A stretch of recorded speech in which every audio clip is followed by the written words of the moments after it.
మరో breaking update చూస్తున్నాం.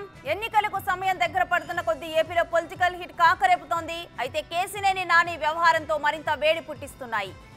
TDP తీరుపై అసంతృప్తిగా ఉన్న నాని మరికొన్ని గంటల్లోనే వైసీపీ గూటికి చేరుకోనున్నారు. అయితే జంపింగ్ వేళ కేసినేని ఎంపీ సీటుతో పాటు 5 ఎమ్మెల్యే టికెట్లు కావాలన్న డిమాండ్ను అధిష్టానం ముందు ఉంచారు నాని. దీనికి వైసీపీ నో చెప్పింది. ఒక ఎమ్మెల్యే ఎంపీ సీటుతో సర్దుకోవాలని సూచించింది. ఇక దీంతో నానిని నమ్ముకున్న అనుచరులు అయోమయంలో పడ్డారు.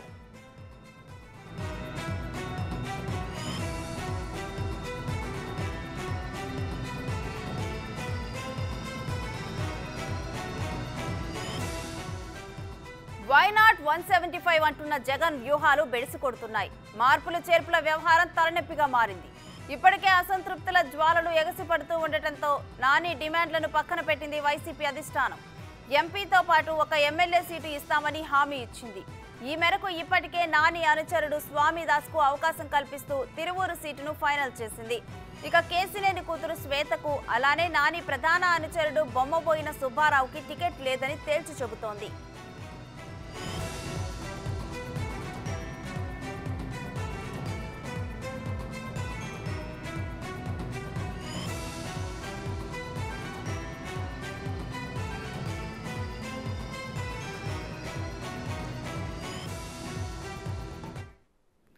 ఇక ఇదే అంశానికి సంబంధించి మరింత సమాచారం మా ప్రతినిధి మల్లికార్జున లైవ్ లో మరిన్ని అప్డేట్స్ అందిస్తారు. మల్లికార్జున, కేసినేని నాని వైసీపీలో చేరే ముందులో అసలు ఎలాంటి డిమాండ్స్ ని పెట్టారు? దానికి వైసీపీ నుంచి ఎటువంటి సమాధానం వచ్చింది? వేణుశ్రీ, ప్రధానంగా నిన్న కూడా ఏదైతే విజయవాడ ఎంపీ కేసినేని నాని వైసీపీలో జాయిన్ అయ్యేందుకు సుముఖత వ్యక్తం చేస్తూ కూడా సీఎం జగన్మోహన్ రెడ్డిని కూడా ఆయన కలవడం జరిగింది. ఆయనతో పాటుగా కూడా విజయవాడలో ఉన్న వైసీపీకి సంబంధించిన ఎమ్మెల్యేలతో పాటు ఇన్ఛార్జీలు కూడా వెళ్ళి సీఎం జగన్మోహన్ రెడ్డిని కలిశారు. తర్వాత మీడియాతో కూడా ఆయన మాట్లాడటం జరిగింది. ఈ సందర్భంలోనే చంద్రబాబు, లోకేష్ అలాగే టీడీపీపై కూడా ఆయన తీవ్ర విమర్శలు చేయడం కూడా జరిగింది. అయితే ప్రధానంగా ఆయన వైసీపీ ముందు కూడా ప్రధానంగా 5 డిమాండ్లు కూడా ఆయన పెడుతున్న పరిస్థితి కనిపిస్తూ ఉంది.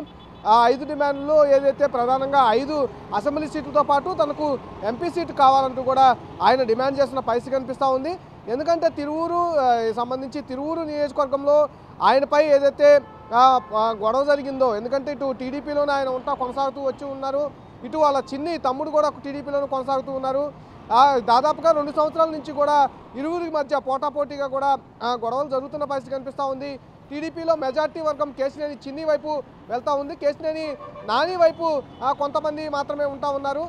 ఈ సందర్భంలోనే కూడా తనకు సీటు రాదనే విషయాన్ని కూడా అధిష్టానం నుంచి క్లియర్ కట్గా తెలుసుకున్న తర్వాత టీడీపీ నుంచి కేసినేని నాని బయటికి రావడం జరిగింది.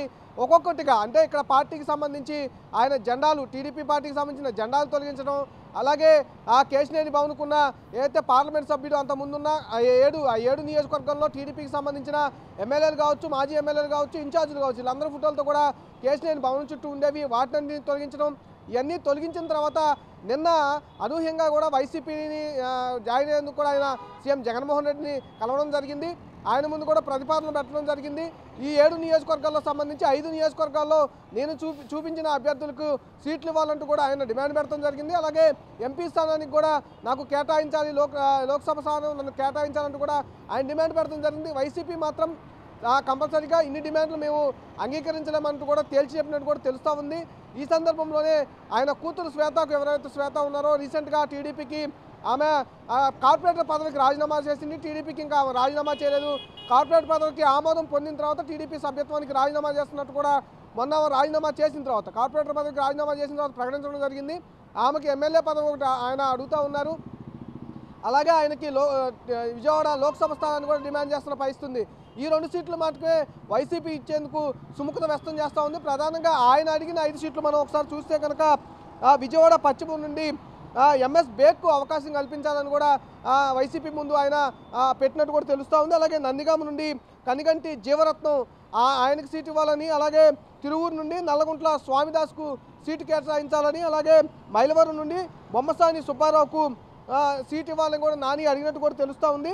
తన ఎమ్మెల్యే పదవితో పాటు కూతురు శ్వేతకు కూడా స్వీట్ ఇవ్వాలని కూడా ఆయన డిమాండ్ చేయడం పరిస్థితి కనిపించింది. నిన్న ఈరోజు ఈ క్లారిటీలన్నీ వచ్చిన తర్వాత అంటే ఇప్పటికే టీడీపీని 60% ఖాళీ చేస్తానంటూ కూడా నిన్న MP Kesineni Nani media book కూడా వెళ్ళడం జరిగింది. దీనిపైన టీడీపీ కూడా అదే స్థాయిలో రియాక్ట్ అయిన పరిస్థితి. నిన్న బుద్ధా వెంకన్న సైతం టీడీపీలో సంబంధించి ఒక కార్యకర్త కూడా జెండా మోస్తున్న కార్యకర్తను కూడా నాని వెంట వెళ్ళే అవకాశం ఉండదు, ఆయన కేశినేని భవన్లో ఉన్న ఎవరైతే ఎంప్లాయీస్ ఉన్నారో వాళ్ళలో మేము సగం ఖాళీ చేస్తానంటూ కూడా ఆయన సవాల్ విసిన పరిస్థితి. గత రాత్రి కానీ ఈరోజు కానీ కేశినేని నాని సైతం ఎవరికైతే టికెట్లు ఆయన ఆశిస్తూ ఉన్నాడో అడుగుతూ ఉన్నాడో వైసీపీ తరఫు నుంచి వాళ్ళందరితో కొంతమందితో ఆయన మాట్లాడడం జరిగింది. అందులో మేజర్గా ఇటు మైలవరం అడిగిన సీట్ అడిగిన ఎవరైతే బొమ్మసాని సుబ్బారావు ఉన్నారో ఆయనైతే నేను టీడీపీలో ఉంటాను రాననే విషయాన్ని కూడా తేల్చి చెప్పినట్టు కూడా తెలుస్తూ ఉంది. మరికొంతమంది నేతలు ఇలాగే ఈయన సీట్లు అడిగిన మరికొంతమంది నేతలు కూడా టీడీపీలోనే ఉంటాము, మేము బయటకు రామనే విషయాన్ని కూడా నానికి తేల్చి చెప్పినట్టు కూడా మనకు సమాచారం అందుతూ ఉంది. మొత్తానికి చూసుకుంటే ఆయన వైసీపీ ఏదైతే ఇస్తా ఉందో ఇటు ఎంపీ స్థానం కానీ ఆయన కూతురికి ఎమ్మెల్యే స్థానం కానీ ఆ రెండుతోనే సరిపెట్టుకునే అవకాశం ఎక్కువగా కనిపిస్తుంది. రేణుశ్రీ అయితే ఇటు తన కూతురు శ్వేతకు కానీ అదేవిధంగా తన ప్రధాన అనుచరుడైన బొమ్మబోయిన సుబ్బారావుకి వీరిద్దరికీ కూడా ఇటు టికెట్ లేదని వైసీపీ తేల్చి చెప్పింది. ఇక ఫర్దర్గా ఈ విషయంలో ఏమైనా ఉండనుందా, లేకపోతే మరోసారి రిక్వెస్ట్ని వినిపించనున్నారా, పార్టీలో చేరబోయే ముందు ఎటువంటి పరిణామాలు చోటు చేసుకోబోతున్నాయని ఎక్స్పెక్ట్ చేయొచ్చు? నిన్న నిజంగానే అంటే బొమ్మసాని సుబ్బారావు కూడా ఆయన సీట్ అడగడం జరిగింది. అంటే ఆయనకి క్లియర్గా బొమ్మసాని సుబ్బారావే నేను పార్టీని వీడి రాను, కానీ టీడీపీలో నేను మటుకి పార్టీ సీటు మైలవరం సీటు నేను ఆశిస్తున్నాను తప్పితే మీ వెంట రాననే విషయాన్ని కూడా తేల్చి చెప్పినట్టు కూడా మనకి సమాచారం అంతా ఉంది. అయితే వైసీపీ మాత్రం ఒక ఎమ్మెల్యే ఒక ఎంపీ సీటు మాత్రమే ఇస్తానంటూ కూడా నిన్న హామీ ఇచ్చినట్టు కూడా మనకి సమాచారం అందుతున్న పరిస్థితి కనిపిస్తూ ఉంది. ఆ ఎమ్మెల్యే స్థానం కూడా తన కూతురు శ్వేతకు కూడా ఇచ్చేందుకు వైసీపీ కొంచెం సుముఖత వ్యక్తం చేస్తున్నట్టు కూడా తెలుస్తూ ఉంది. అలాగే ఎంపీ స్థానం విజయవాడ ఎంపీ స్థానం మటుకి కేశినేని నానికి ప్రకటించే అవకాశం ఉన్నట్టు కూడా తెలుస్తూ ఉంది. ఆ 2 సీట్లు తప్పితే మిగతా ఆయన అడిగిన 5 ఎమ్మెల్యే స్థానాలు ఇచ్చే అవకాశం లేదు కాబట్టి 4 ఎమ్మెల్యే స్థానాలు ఆయన వదులుకొని వెళ్లాల్సి వస్తుంది. వైసీపీకి వెళ్ళాలంటే ఆ 4 స్థానాలు వదులుకేసుకొని వెళ్లాల్సిన పరిస్థితి ఉంటుంది. అయితే కొంతమంది నేతలతో కూడా ఆయన కాంట్రాక్ట్లోకి వెళ్ళినప్పటికీ కూడా వాళ్ళు వైసీపీకి వెళ్ళడానికి సుముఖత వ్యక్తం చేయకపోవడంతో ఆయన కూతురు మాత్రమే వెళ్ళే అవకాశం అయితే కనిపిస్తూ ఉంది. Right, thank you Mallikarjun.